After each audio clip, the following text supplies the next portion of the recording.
Hello, welcome to Flory Models Kit Review Time. Today we've got the legends that are Wingnut Wings' latest release. This is the 1/32 scale Junkers D.1. And not a bit of rigging, wire or anything else in sight. It is a very nice model because we've actually got corrugated sort of iron effect look to this thing to give it the strength. Very much old school, very much dastardly and muttly, but definitely something very, very interesting. So down here in the box, beautiful box art, as you always imagine, from Wingnut Wings. A couple of different types here as well, as you can see, which you'll do in. Some of the beautiful markings, which this one's got. You know, different versions right the way through, considering quite a modern sort of motley colour one down in there as well as one. We've just got one in bare metal, which again, very nice job on that. We'll see a little bit more of those in a moment. It is available, as you can see, £60 from our good sales at PM Models as well on the Flory Models site. So if you want to get it, you can get it from there. Some more on it round there and in here. So your kit number for this one is 32065. So if we just sort of work that off, we can stick that there. We can see a beautiful injection moulding as always. Now, if you haven't seen a Wingnut Wings kit review before, don't expect anything massive. They are that good. They are basically Tamiya without ejector pins, as I call them. Beautifully moulded, incredibly well designed. But what it makes, I suppose, we all think about is Peter Jackson. It's his attention to detail, and obviously the company and things like that has just gone through and through. So from every level, including the instruction booklet, the research and everything else like that, you know is going to be the finest that is out there. So usual thing, as you can see, beautiful book. So usually Tamiya, Humbrol and standard FS colours, call outs for all your parts down in there. We know we've got the photo etch parts down in here, but again, beautiful decals and the parts. Not many. We've only got 4 sprues in there as well, so it shouldn't be a over complicated build. It looks a lot worse than it is, so bear with me when you look at this type of thing. Lots of these images are showing you exactly where the plumbing and the parts are going to go, so don't look at this and think, my word, that's well beyond me. It's one of those things, it's broken down. So the colour callouts are showing what needs to be removed and when and where and right the way through. When you study the instructions for a little bit of time, you'll suddenly understand what they're getting at, what they're trying to show you, and it will make construction a lot easier. So basically, starting off down in here, working our way around, we've actually got the guns for the ammunition. It works into the cockpit area, and then obviously we've got the seat, some of the instruments, some of the plumbing and various things going right the way down in this one. Again, some very nice original reference photos, as you can see down in here. The thing you are going to have to add, or you don't have to, but it's nice to do it, is actually some of the plumbing work. And again, simple call outs, you color coded. So 0.5, we've got 0.15, and then obviously we've got various different ones as well. So the throttle cable, and then obviously we've got one for the rudder and altimeter, and then obviously we've got trigger cable as well, 0.15, showing you exactly where they go and what diameter they should be. Again, beautiful, nice, simple color call outs as well, showing you exactly what you need to do with the fuel tank down there on the floor. And then this is it. This is what we're talking about, the research and reference. So fantastic full color of the original engine to give you a better idea of what you're trying to get at the end of the day. And then obviously for coloring, painting, weathering, all those things like that, you can see at a glance what you're going to be working on, and then obviously putting that gorgeous engine together. So that's the Daimler-Benz 180 horsepower Mark III and the 200 horsepower AU engine down in there as well. Again, fantastic, showing obviously the before and a fully restored engine right the way through. Then you're going on to actually putting the fuselage halves on. Those are going down into place, showing you about lining up some of the areas and where you're looking at, things like that. Tailplanes being fitted, exhaust onto it, cooling radiator, and the usual bits down on the front. Then we're over to the wing section, and again showing you the gorgeous references and color call outs, exactly what you're trying to achieve down there with the actual wing fold as well. Or you can actually do this one as a separate wings. You can have the wings separately as well if you wanted to, so you can remove fairings and things like that to have them in there. And as you said, showing box sections for the insides of the actual wing sections. Again, we've got footsteps, some various little bits of photo etch being added down on the sides there, and again, beautifully detailed engines right the way through, as you can imagine, showing you the alignment areas and what you're going to be looking for.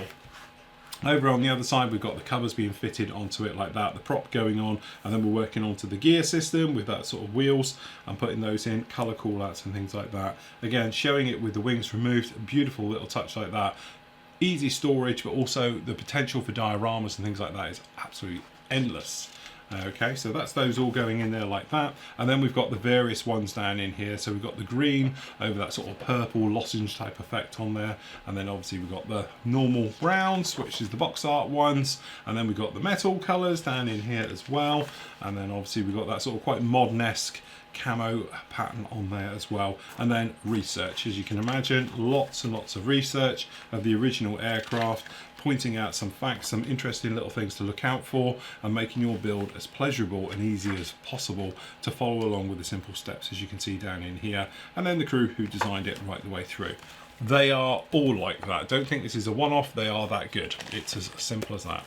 So down in here we have, have we got a bag or is it heat sealed? Okay, so we'll just trim our way in here.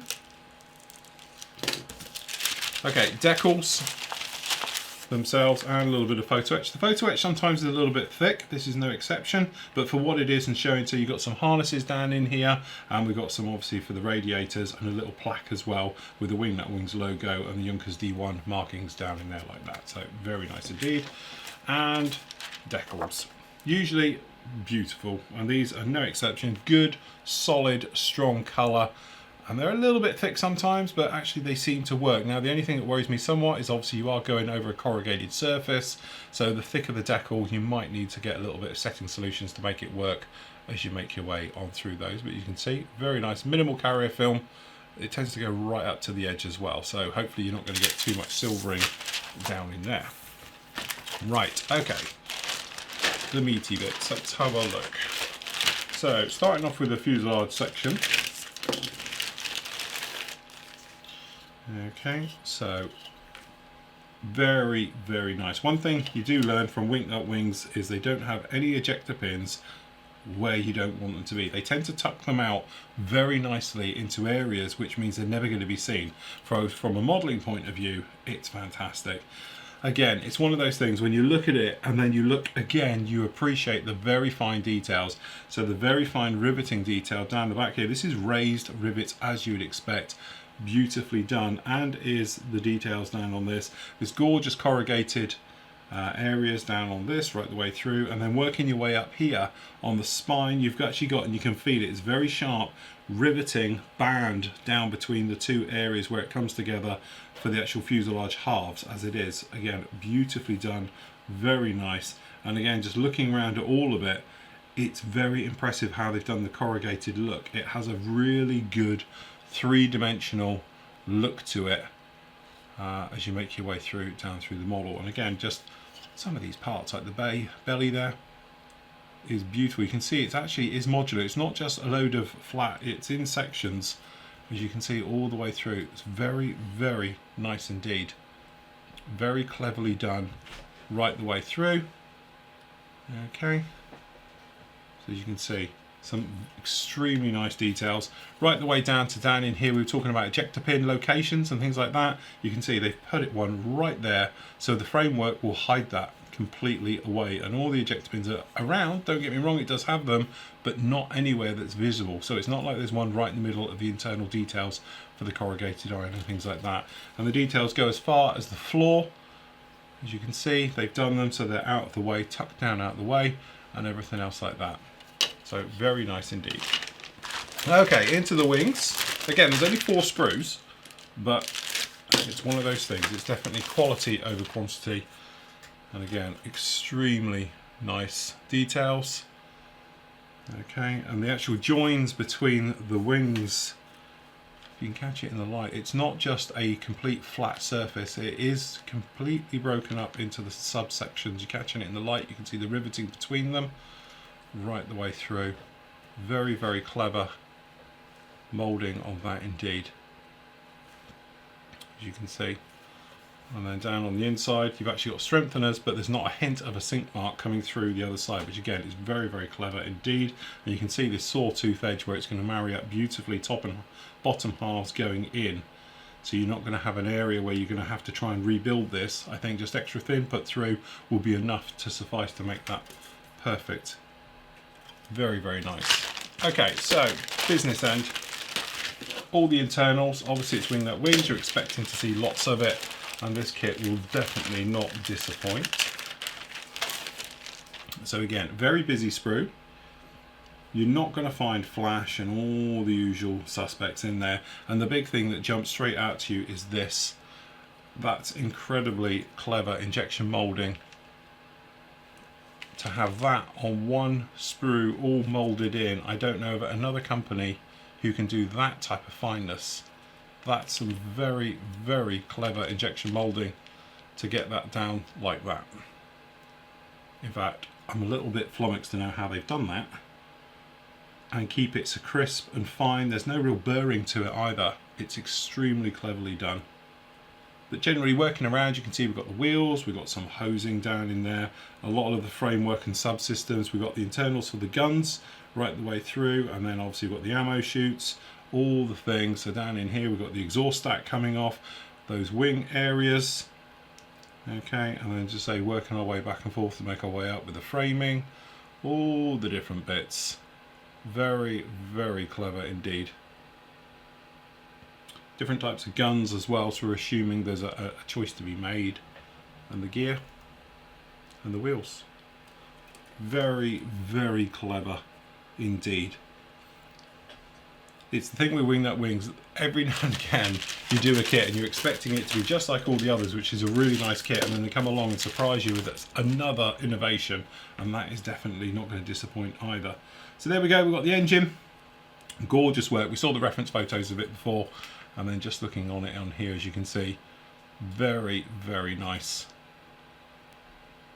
Beautiful work right the way through, all of that on there like that. And there you have it. It's really, really hard to review a Wing Nut Wings kit and not just be blown away every single time by the level of detail, the quality, the instructions, the research that's gone into it to produce what is the perfect scale model kit. How it goes together, you're going to get people and they're going to say, oh, I've had problems. The only thing you have to worry about these kits, as I found myself in the past, is the tolerances. If you paint the areas inside the actual fuselage and you've got a little bit of glue in there, things like that, when you go to sandwich them together, what can happen is that obviously the tolerances have all been used up, so then you get a gap. So make sure perhaps you clean some of the parts off before you actually glue the areas together, and you'll be absolutely fine. So there we go, that is the Wing Nut Wings 1/32 Junkers D.1.